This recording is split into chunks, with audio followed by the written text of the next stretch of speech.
Assalamualaikum warahmatullahi wabarakatuh. Perkenalkan, nama saya Rian Dwi Saputra, NIM D400190145. Saya dari kelas F.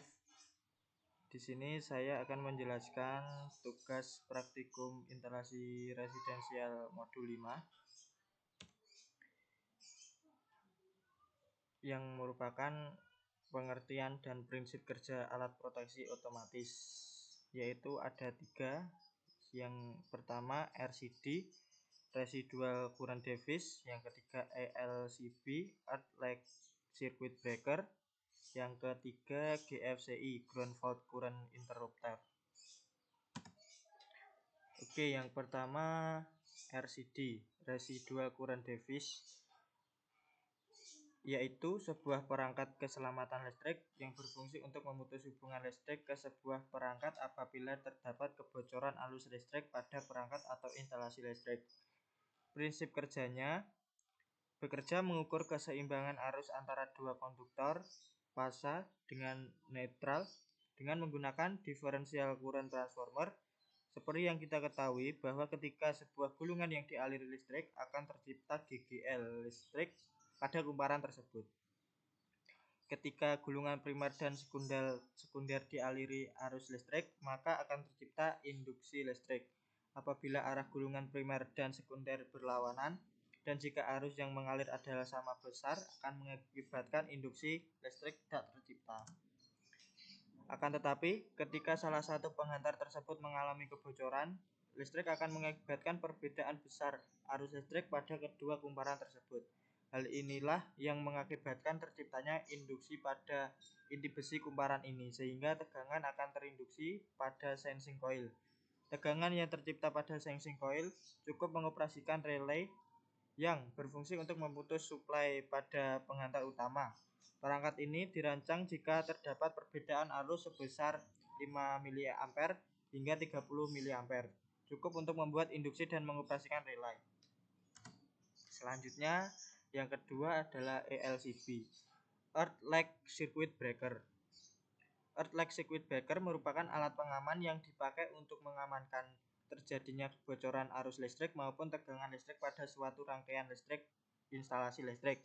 ELCB dipakai sebagai pengaman manusia dari tegangan sentuh dan arus listrik yang bocor atau sangatan listrik di suatu rangkaian instalasi listrik.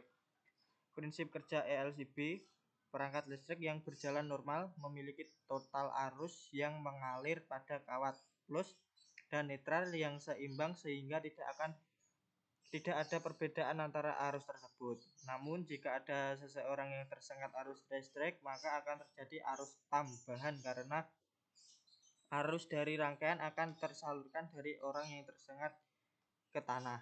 Disinilah fungsi dari ELCB. Unit ini akan mendeteksi perubahan arus tersebut yang akan mengaktifkan relay yang akan memberi perintah kepada MCB untuk memutus arus. Dalam kasus ini, perbedaan arus melewati batas aman atau sekitar 30 mA sudah cukup untuk mengaktifkan relay dan memberi perintah ke MCB, sehingga seseorang yang tersengat listrik masih bisa ditolong dengan adanya ELCB ini. Yang terakhir adalah GFCI, Ground Fault Current Interrupter, yaitu perangkat listrik yang terpasang untuk melindungi dari sengatan listrik yang parah. GFCI juga bisa mengurangi elektrik dan meminimalkan luka bakar listrik dan luka goncangan. Permukaan listrik gangguan ground juga mendeteksi ground fault dan mengganggu aliran arus listrik. GFCI tidak digunakan untuk mengganti sekering dan tidak melindungi dari overload sirkuit pendek atau guncangan. Prinsip kerjanya: gerai 120 volt normal memiliki 2 slot vertikal dan lubang bundar tepat di bawahnya atau ke samping. Biasanya slot kiri lebih besar dari kanan, dan ini sesuai dengan netral sementara. Slot kanan disebut panas, lubang bundar adalah tanah. Ketika stop kontak bekerja dengan baik, listrik mengalir dari panas menjadi netral. Saat itulah GFCI mulai beraksi. GFCI mengukur jumlah arus yang mengalir dari panas ke netral, sehingga rangkaian dapat berjalan dan mati. Bila terpasang dengan benar, GFCI dapat mendeteksi variasi sekecil 4 mg. Dan perjalanannya dengan cepat kurang dari 1 detik memotong listrik. Sekian tugas dari saya. Terima kasih. Wassalamualaikum warahmatullahi wabarakatuh.